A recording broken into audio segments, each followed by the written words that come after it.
क्यों 38 साल बाद भी किशोर कुमार के उस घर में जाने से पहले आम आदमी 4 बार सोचता है। वहाँ रहने वाला वो अकेला आदमी कौन है जो अंधेरे में भी उस घर की रखवाली करता है? क्या था उसका रिश्ता किशोर कुमार से? और किशोर कुमार के घर के ऊपर आज तक किसी भी स्टेट गवर्नमेंट या सेंट्रल गवर्नमेंट ने अपनी नज़र नहीं रखी। क्या है उस घर से जुड़ी हुई भ्रांतियाँ और मिथ, और क्या है उस घर की सच्चाई जो आज तक लोगों से छुपाई गई? ये सारी ही चीज़ें मैं आपको आज के वीडियो में बताऊंगा। सबसे पहले आपका स्वागत है आपके अपने यूट्यूब चैनल अन्वेष टीवी पर।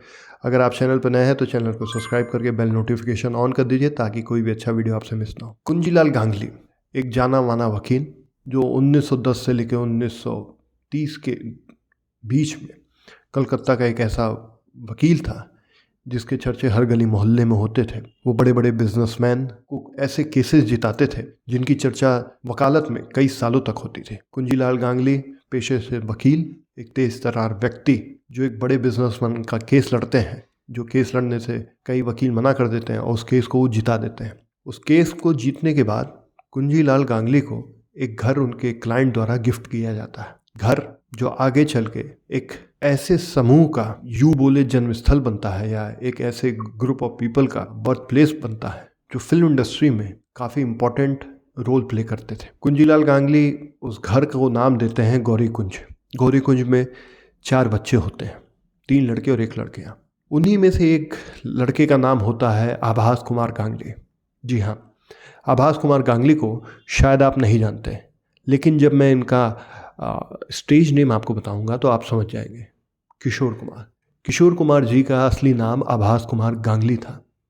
कलकत्ता के एक परिवार से ताल्लुकात रखने वाले आभास कुमार गांगली यानी हमारे किशोर कुमार जी हरफन मौला इंसान, एक बेहतरीन अदाकार और एक सिंगर जिनकी आवाज़ सन 2025, 2026 और ना जाने आने वाले कितने सालों तक हमारे दिलों पे राज करती रहेगी।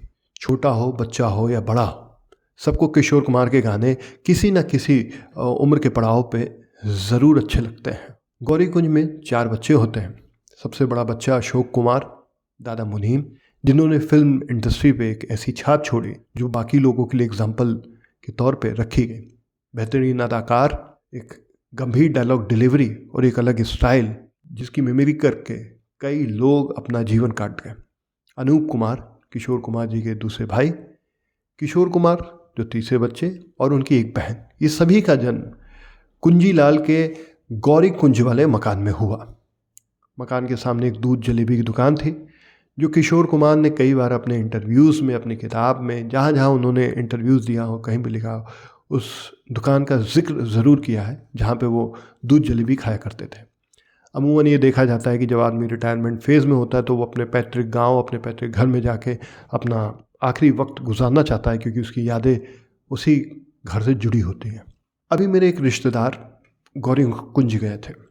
आपने नाम भी नहीं सुना होगा, इतने बड़े अदाकार का, इतने बड़े सिंगर का घर है गौरी कुंज, आपने नाम भी नहीं सुना होगा। और ये वाजिब भी है क्योंकि किसी भी सरकार ने, भले ही वो स्टेट गवर्नमेंट हो या सेंट्रल गवर्नमेंट हो या किसी भी ऑर्गेनाइजेशन ने, उनके घर के बारे में कभी ये नहीं कोशिश की कि वो एक टूरिस्ट स्पॉट बन जाए या एक पर्यटन स्थल के रूप में उसको डेवलप किया जाए। तो मेरे एक रिश्तेदार अभी गए थे। जब घर में वो घुसे तो बहुत दुखी हुए। रीज़न, उस घर की हालत देख के कभी ये लगा ही नहीं कि इस घर में महान सिंगर, महान एक्टर किशोर कुमार जी रहा करते थे, अनूप कुमार जी रहा करते थे, दादा मुनीम, अशोक कुमार जी रहा करते थे। घर में हर जगह बड़े बड़े मकड़ी के जाले लगे हैं, ज़मीन एकदम जर्जर है, सीढ़ियाँ टूटी हुई हैं और उस पूरे घर की देखभाल के लिए, रखवाली के लिए केवल एक आदमी है जिसका नाम है सीता कुमार जी। सीता कुमार जी वहाँ कई सालों से रह रहे हैं। उन्होंने किशोर कुमार का जवानी का फेस देखा, उनके बुढ़ापे का फेस देखा और जब तक वो जीवित थे उनके साथ रहे, कई बार उनकी मालिश की है। और किशोर कुमार से जुड़े कई किस्सों पे वो आज भी बात करके अपने चेहरे पे मुस्कान ले आ देते हैं। कोई सोर्स ऑफ इनकम नहीं है, कभी कोई टूरिस्ट आ गया, कोई फ़ैन आ गया तो उनको कुछ 500-100 रुपये दे देता है तो उनका गुजारा चल जाता है, वरना ऐसी जगह रह रहे हैं। लेकिन जब पूछा, ये मेरे चाचा ने उनसे पूछा कि आप ये घर छोड़ के चले क्यों नहीं जाते, तो उन्होंने बोला कि कैसे छोड़ के चला जाऊँ, ये मेरे किशोर का घर है। जब मेरे चाचा कुछ कमरों में एंटर करने के लिए जा रहे होते तो सीता कुमार जी ने कहा कि उधर मत जाइए, हालत सही नहीं है, छत कभी भी गिर सकती है।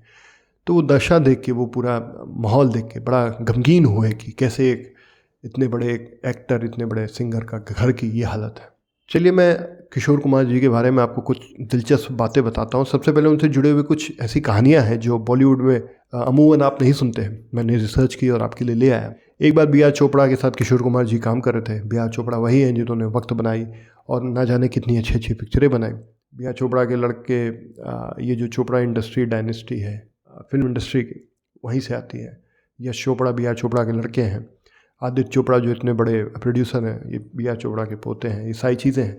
तो बी आर चोपड़ा किशोर कुमार जी के साथ काम कर रहे थे। किशोर कुमार जी ने कहा कि अरे मैं इसको ऐसे करना चाहता हूँ। तो बी आर चोपड़ा ने कह दिया नहीं, ये शर्तें हैं, तुमको इन शर्तों का पालन करके ही काम करना होगा। तो किशोर कुमार ने कहा ठीक है, आज मेरा समय नहीं है, मजाक में कहा, लेकिन जिस दिन मेरा समय आएगा मैं भी कुछ अजीबोगरीब शर्तें आपके सामने ज़रूर रखूँगा। वो समय आता है कुछ साल बाद जब किशोर कुमार हर जगह पे नंबर 1 थे। तो उन्होंने बी आर चोपड़ा से कहा कि तुम सफ़ेद धोती कुर्ता पहन के आओगे, पान खाओगे और तुम्हारे होठों से पान की पीक निकलती होगी, तभी मैं ये प्रोजेक्ट साइन करूँगा, वरना नहीं करूँगा। अब बी आर चोपड़ा ना पान खाते थे, ना सफ़ेद धोती कुर्ता पहनते थे, लेकिन किशोर कुमार के शर्तों को मानना उनकी मजबूरी थी। तो ये एक किस्सा है। एक किस्सा और है कि 5 रुपये 12 आना जो गाना है कि दे दे मेरा 5 रुपये 12 आना, वो उनके असल जीवन से प्रेरित है। उसकी कहानी मैं आपको अभी वीडियो में आगे बताऊंगा, तो जुड़े रहे। ऐसे ही एक बार एक फिल्म सेट पे वो आधा मेकअप करके चले गए। तो जब डायरेक्टर ने पूछा कि तुम हाफ मेकअप क्यों किया, आधे साइड मेकअप है आधे साइड मेकअप नहीं है, तो उन्होंने साफ साफ बोला कि जब पेमेंट आधी मिली है तो मेकअप भी आधा ही होगा। तो डायरेक्टर समझ गए कि अरे ये बड़ा नटखट आदमी है, इसको पूरी पेमेंट करना ही पड़ेगा। पूरी पेमेंट हुई तो किशोर कुमार ने वो अभिनय किया और वो पिक्चर हिट गई। अब वापस आते हैं किशोर कुमार के स्टार्टिंग डेज में। उससे पहले मैं आपको बताऊं, जब मेरे चाचा भी वहाँ गए थे तो जो सीता कुमार जी हैं वो एक छोटे से तखत पे या खटिया पे रहते हैं। कुछ चादर है, कुछ कंबल है और बड़ी मुश्किल से वो अपना रहन सहन कर रहे हैं। पैसा उनके पास रेगुलर इनकम का नहीं है। स्टोव, बर्तन, कुछ पुरानी तस्वीरें आज भी वहाँ पे हैं, बस इतना ही कुछ है। कई सारी कहानियाँ हैं कि वहाँ भूत प्रेत आते हैं, अजीब आवाज़ें आती हैं, लेकिन आप जानते हैं कि इस बात में सच्चाई नहीं है और मैं इस बात का खंडन भी नहीं करता हूँ कि ऐसा है कि नहीं, क्योंकि मैं पर्सनली वहाँ नहीं गया। क्या है तो आम आदमी जाने। चलिए किशोर कुमार जी के बारे में आपको कुछ अच्छी चीज़ें बताता हूँ। गौरीकुंज जो है उससे थोड़ी ही दूर पे किशोर कुमार जी की समाधि है और किशोर कुमार आखिरी वक्त में भी इसी घर में थे और वो चाहते भी थे कि जब उनकी मृत्यु हो तो वो इसी घर में रहे, क्योंकि उनका बचपन इसी घर में बीता है। कई बार वहाँ के जो लोकल फैन ग्रुप्स होते हैं, कुछ NGOs होते हैं, उन्होंने स्टेट गवर्नमेंट और सेंट्रल गवर्नमेंट से सिफारिश की कि इस घर को एक स्मारक बनाया जाए, टूरिस्ट प्लेस बनाया जाए, लेकिन कार्रवाई कुछ नहीं हुई। अच्छा, सेंट्रल गवर्नमेंट से याद आया कि एक बार इमरजेंसी के पहले IT मिनिस्टर एक हुआ करते थे, विद्याचरण शुक्ला जी। उन्होंने किशोर कुमार से कहा कि गाना गाना है आपको।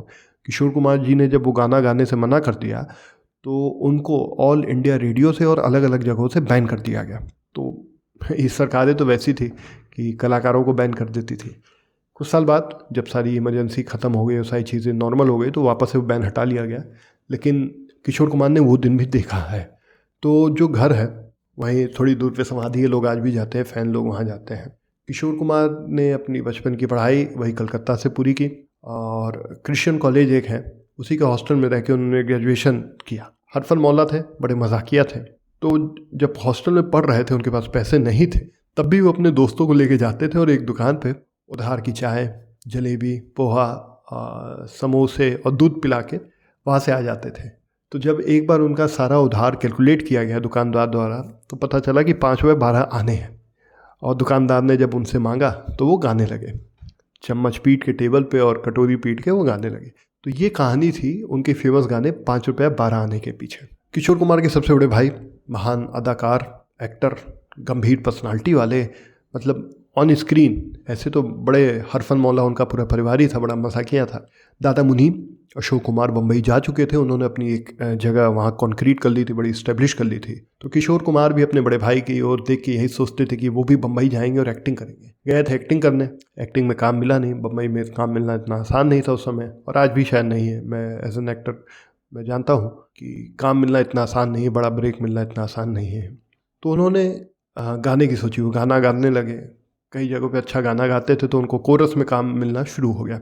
KL सहगल जो एक बेहतरीन म्यूज़िक डायरेक्टर और गायक थे, उनके बहुत बड़े फ़ैन थे किशोर कुमार जी, और उनसे ही वो इम्प्रेस होके सब गाने में लाइन में जुड़ गए। अशोक कुमार जी का एक इंटरव्यू है जिसमें अशोक कुमार जी ये साफ साफ कहते हैं कि किशोर की आवाज़ अच्छी नहीं थी। एक बार उनका पैर कट गया, माफ़ करिएगा, एक बार उनका अंगूठा कट गया और वो तकरीबन 1-1.5 दिन तक रोते थे। वो रोते थे, फिर वो बेहोश हो जाते थे, फिर उठते थे, फिर रोते थे। तो वो इतना रोए कि उनका गला खुल गया। उसके बाद से उनकी जो मैजिकल वॉइस है वो उनको मिली।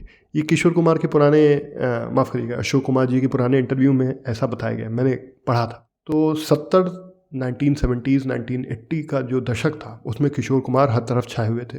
शुरुआत उन्होंने कोरस से की, फिर इवेंट और शोज़ में गाने लगे, फिर प्लेबैक में आ गए। फिल्म फेयर में उन्हें टोटल 28 बार नॉमिनेट किया गया, जो आज तक का रिकॉर्ड है। 7 बार लगातार वो जीते, वो भी आज तक का रिकॉर्ड है। और उन्होंने उस ज़माने के जो फेमस एक्टर थे जैसे राजेश खन्ना जी, जितेंद्र जी, देवानंद साहब, अमिताभ बच्चन और न जाने कितने बड़े बड़े स्टार, उनके लिए गाने गाए। और मैं उन गानों का नंबर आपको बताऊंगा तो आप शॉक रह जाएंगे। राजेश खन्ना जी के लिए उन्होंने 245 गाने गाए, जितेंद्र जी के लिए 202 गाने गाए, महान अभिनेता देवानंद साहब के लिए उन्होंने 191-192 गाने गाए, सदी के महान अभिनेता हमारे बॉलीवुड के शहंशाह अमिताभ बच्चन जी के लिए उन्होंने तकरीबन 137-138 गाने गाए। और डुएट गाने उन्होंने सबसे ज़्यादा आशा भोसले जी के साथ गाए, जो लता मंगेशकर की बहन है और ख़ुद एक बहुत बड़ी सिंगर। उनके गाने आज भी रिमिक्स होकर बॉलीवुड में खूब शोहरत कमाते हैं। उनके साथ मिलकर उन्होंने 645 डुएट गाए। 4 बार शादियां हुई। रूमा गुहा नाम की अभिनेत्री, उनसे सबसे पहले शादी हुई थी 1951 में। उनका लड़का होता है जो अमित कुमार जी हैं, जो किशोर कुमार के लड़के हैं। कहते हैं उनकी आवाज़ भी काफ़ी किशोर कुमार से मिलती है। वो रूमा गुहा से हुए थे। कुछ साल बाद डाइवोर्स हो गया। साल बीतते हैं, एक फिल्म सेट पे किशोर कुमार और मधुबाला मिलते हैं। दोनों में इश्क होता है और दोनों ये डिसाइड करते हैं कि हम शादी करेंगे। मधुबाला के परिवार वाले किशोर कुमार से शादी नहीं कराना चाहते थे क्योंकि दोनों के बीच में एज गैप ज़्यादा था। लेकिन मधुबाला ने किशोर कुमार जी से शादी की। जब उनकी शादी हुई तो वो 27 साल की थी। आगे चल के उनकी तबीयत ख़राब रहने लगी। किशोर कुमार जब उनको लंदन लेके जाते हैं तो पता चलता है कि मधुबाला के दिल में सुराख है और उनके पास कुछ ही साल बचे हैं रहने के लिए। 35 साल की उम्र में महान अदाकारा, जिनकी खूबसूरती की मिसाल आज भी दी जाती है, मधुबाला जी का निधन हो जाता है। किशोर कुमार एक बार फिर अकेले रह जाते हैं। 1976 में योगिता बाली के साथ उनकी शादी होती है। शादी ज़्यादा नहीं चलती, 2 साल बाद ही डाइवोर्स हो जाता है। और ये इसके पीछे रीज़न ये था कि योगिता बाली उस समय जब काम कर रही थी तो एक सेट पे मिथुन चक्रवर्ती से उनकी मुलाकात हो जाती है। मिथुन चक्रवर्ती और योगिता बाली साथ में काम कर रहे थे। दोनों को प्यार हो जाता है और दोनों अपनी रजामंदी से शादी कर लेते हैं। मिथुन चक्रवर्ती उस समय उभरते हुए कलाकार थे, बड़े सुंदर थे। मिथुन चक्रवर्ती की लाइफ भी बड़ी इंटरेस्टिंग है। वो एक माओवादी थे। उन्होंने माओवादीपन छोड़ा और मेन स्ट्रीम लाइन में आया। उसके बाद उन्होंने कई मुकाम हासिल किया। रशिया में भी उनकी फ़ैन फॉलोइंग है। दादा साहब फाल्के भी उनको पिछले साल मिला। काफ़ी अच्छे अभिनेता और अच्छे डांसर भी हैं। तो तीसरी बार उनकी शादी वही योगिता बाली जी से हुई थी 1976 में। उसके बाद 2 साल बाद 1978 में उनका डाइवोर्स हो गया। किशोर कुमार जी ने अपनी आखिरी शादी की 1980 में लीना चंद्रवाकर नाम से। अब लीना चंद्रवाकर और उनकी एज में तकरीबन हाफ गैप था। मतलब अगर आप ये मान लीजिए कि अगर किशोर कुमार 50 साल के थे तो वो 25 साल की थी। लेकिन लीना चंद्रवाकर डाइवोर्सी थी और इधर किशोर कुमार जी भी डाइवोर्सी थे। तो दोनों ने शादी कर ली और दोनों से एक लड़का हुआ, सुमित कुमार। और ये लोग उसी पूरे घर में गौरीकुंज में रहने लगे।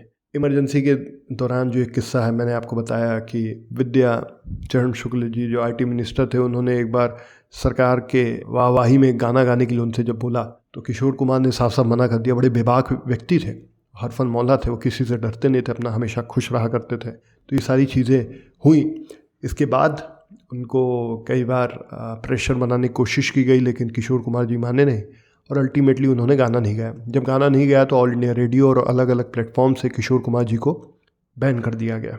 बाकी सारे किस्से मैंने आपको बताए हैं। आखिरी समय में जब किशोर कुमार जी थे तो वो बप्पी लहरी के लिए एक मूवी में अपना गाना गा रहे थे। बप्पी लहरी एक फेमस म्यूज़िक डायरेक्टर, जिनके गाने रशिया में और आज भी विदेशों में बड़े फेमस हैं। I am a disco dancer या जिम्मी जिम्मी।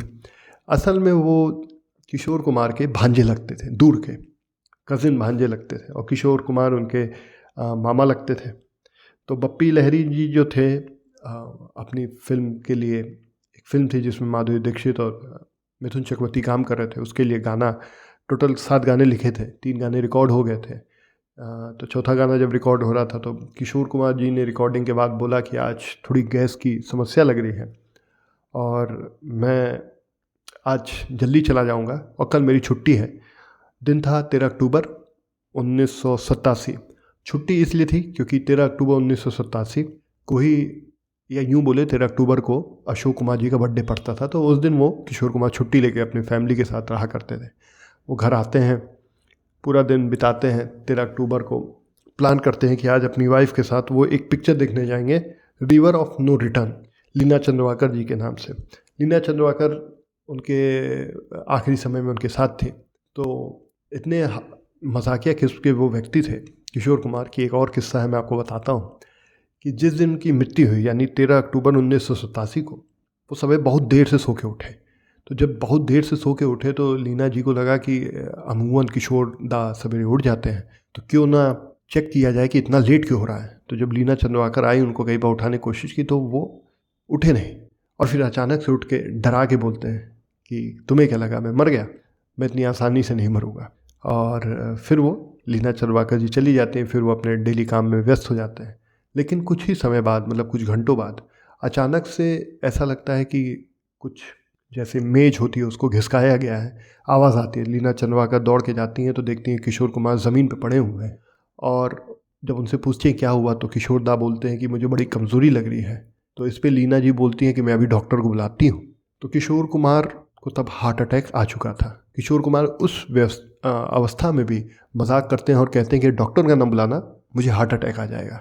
वो और ये बोलते बोलते, यही उनके आखिरी शब्द थे, और ये बोलते बोलते वो इस दुनिया से विदा ले लेते हैं। एक ऐसा हरफन मौला इंसान, मजाकिया इंसान, जिसकी आवाज़ ने कई दिलों को छुआ, कई जनरेशन को छुआ, कई एक्टर को इस्टेब्लिश किया इंडस्ट्री में, हंसते हंसते दुनिया को छोड़ के चला गया।